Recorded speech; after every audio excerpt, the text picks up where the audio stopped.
रो और कॉलम के इंटरसेक्शन से बनते हैं सेल्स। कॉलम अल्फ़ाबेटिकली ऑर्डर में है हॉरिजेंटल, और रो है वो डिजिट्स में है, नंबर्स में है, वर्टिकल ऑर्डर में, उनको बोलते हैं रो। इन दोनों के मल्टीप्लिकेशन से बनता है सेल्स। ठीक है, इससे हम सेल नंबर का पता लगा सकते हैं। अभी आपके सामने देखिए, ये ऊपर की साइड दिख रहा है आपको, एंटर बटन, फार्मूला बॉक्स। इसमें जो भी हम अभी फार्मूला अप्लाई करेंगे, आज हम फार्मूला कैसे परफॉर्म करते हैं, कैलकुलेशन, वो सीखेंगे। तो वो फार्मूला बॉक्स में भी आप लगा सकते हैं, नहीं तो सेल में भी। और सेल में भी आप फार्मूला लगा सकते हैं डायरेक्ट, और जो भी आप सेल में फार्मूला लगाएंगे ये आपका फार्मूला बॉक्स में शो होगा कि आपने क्या फार्मूला लगाया है, क्योंकि आगे आज का आपका टॉपिक है परफॉर्मिंग कैलकुलेशन इन सेल। ठीक है, और कैंसिल का बटन दिया हुआ है अगर फार्मूला गड़बड़ हो जाए, और एंटर का भी दिया हुआ है क्योंकि फार्मूला लिख के आपको एंटर प्रेस करना होता है। बिकॉज एंटर प्रेस करने के बाद ही आपका फार्मूला सेल पे अप्लाई होता है। और सेल को सिलेक्ट करना तो आपको आता ही है, देखिए क्लिक कर दो तो वो सिलेक्ट हो जाएगा। ठीक है, ये देखिए मैंने सामने आपके टेबल बनाई है जिस पे हम कैलकुलेशन आज की अप्लाई करेंगे। इसमें सिंपल मैंने कीबोर्ड से सारी टेबल टाइप करी है। ठीक है, ये आप कर सकते हो।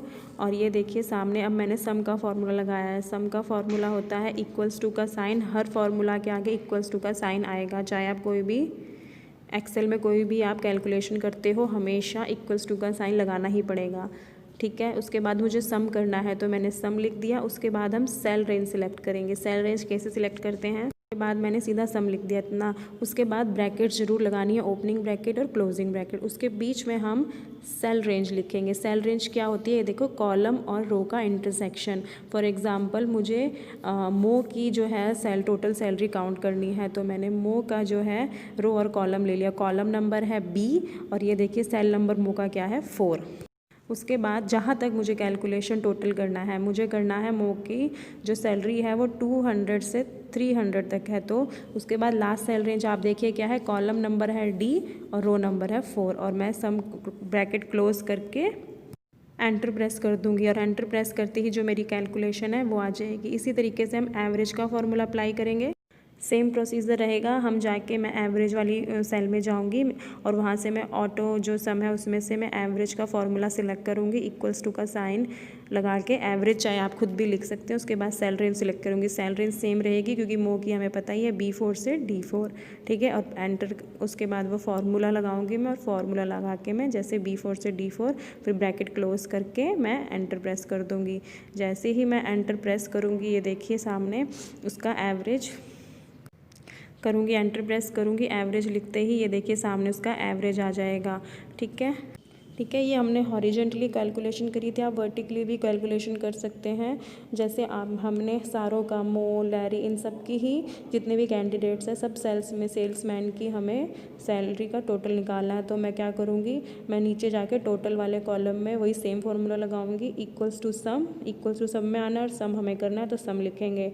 और अब सेल रेंज आप बताइए क्या होगी, हमें निकालनी है B है B4 से लेकर B8 तक। ठीक है, यहाँ तक लिख के सेल रेंज, बीच में हमने डबल डॉट्स का निशान लगाया जिसे कॉलन कहते हैं। ठीक है, उसके बाद हम ब्रैकेट क्लोज कर देंगे और एंटर करेंगे तो हमारा रिजल्ट आ जाएगा 1500। ठीक है, उसके बाद हम रिबन में जाके मैं ऑटो सम, एक वो होगा सिंबल दिख रहा है आपको ये साइड में, इसको सिलेक्ट करूँगी। फिर एक ड्रॉप डाउन लिस्ट सामने आएगी, इसमें सारे फार्मूलाज लिखे हैं, सम, एवरेज, काउंट नंबर, मिन, मैक्स, जो भी आपको करने हैं।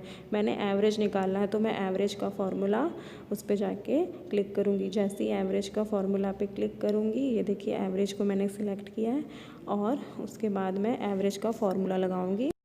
ठीक है, इक्वल्स टू का निशान और एवरेज लगा के ओपनिंग ब्रैकेट, ओपनिंग और क्लोज ब्रैकेट पहले ही लगा दूंगी। उसके अंदर मैं लिखूंगी सेल रेंज जो है B4 से B9 और बीच में कॉलन का साइन।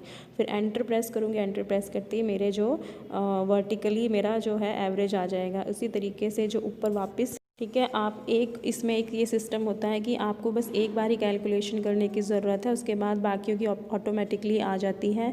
अब देखिए जैसे मैंने पहले वाले हॉरिजेंटली जो कैलकुलेशन करी थी उसमें आपको एक ही बार कैलकुलेशन करने की ज़रूरत है। उसके बाद आप क्या करेंगे, फिल हैंडल नाम से फीचर होता है, आप क्या करेंगे मो वाले उसमें 800 वाले उसमें जाके सेल में एक प्लस का साइन में बदलेगा फिल हैंडल के साइन में। जैसे ही आप उस पर क्लिक करेंगे उसको ड्रैग करके जहाँ तक आपने कैलकुलेशन करनी है वहाँ तक ले जाके ड्रॉप कर देना, तो आपकी सारी कॉलम्स की कैलकुलेशन आ जाएगी। ये देखिए एवरेज भी मैंने एक बार ही फार्मूला लगाया है, आप चाहे तो बार बार लिख के भी फॉर्मूला लगा सकते हैं और चाहे तो फिल हैंडल फीचर का यूज़ करके आप सभी पे अप्लाई कर सकते हैं। अब मैं वर्टिकली सभी कॉलम्स रो का निकाल लूँगी। ये देखिए सारी रो और कॉलम का। अब जैसे एवरेज का आगे मैं आपको ये फिल हैंडल की वीडियो मैं आपको ऑलरेडी भेज चुकी हूँ, तो वो कैसे करते हैं फिल हैंडल को, उसमें आपको सारा सिखाया हुआ है। अलावा जैसे कि मैंने सम किया और एवरेज किया है, आप सब्सट्रैक्शन भी कर सकते हो, मल्टीप्लिकेशन भी कर सकते हो। बस आपको क्या करने की ज़रूरत है, सम की जगह आपने SUB सब लिखना है, ठीक है। इसमें जैसे स्पेलिंग ही चेंज होगी।